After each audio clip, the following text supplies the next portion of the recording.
Today I want to encourage you to read John chapter 9, verses 1 through 34. This is one of my favorite stories in all of John's gospel.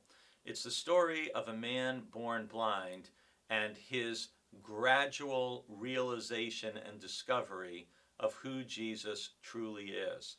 And our little theme for today is Your Story Has Power. The story of your own faith, how you've come to know God, how you've come to know Christ, who Jesus is to you, what Jesus has done and does for you. This has power when you share with other people. If you look at the beginning of chapter 9, as they're walking along, and Jesus and his disciples, they see a man who was blind from birth, and his disciples asked him, "Rabbi, who sinned, this man or his parents, that he was born blind?" Now, frankly, this question reflects bad theology. I mean, how could a child sin in the womb before he was even born? Because we're told he was born blind. And what kind of God would inflict blindness on a baby because the baby's parents had sinned? And Jesus answers, neither this man nor his parents sinned. It's not for any fault of theirs that they're dealing with this physical disability. He was born blind so that God's works might be revealed in him. That even in our challenges, our physical issues we may have, God can still be glorified through them. And Jesus repeats the statement that he made back in chapter 8 and verse 12. He says once again, as long as I am in the world, I am the light of the world.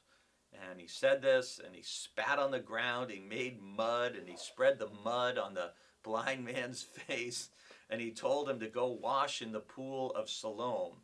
And I don't know how you would feel, but if I was blind and I couldn't see, and I heard somebody spit right next to me, and then felt the wetness of saliva and mud on my face, I don't know how excited I'd be about that. And then to be told, now go walk like this down the busiest street in town and go to the pool and wash.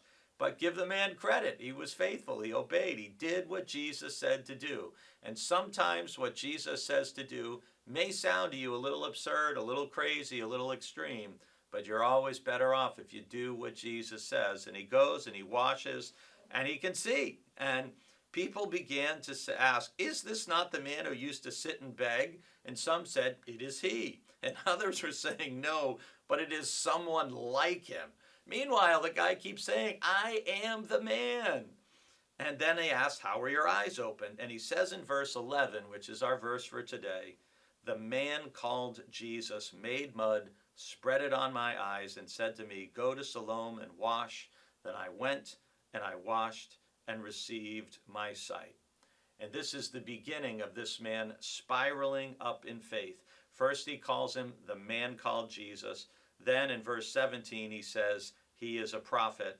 And by the end, when Jesus finds him again, after he says to his inquisitors, Jesus is a man from God. And finally in verse 38 we'll hear him say, Lord, I believe. Your story has power. Don't be afraid to have conversations with people about who Jesus is and all he has done for you.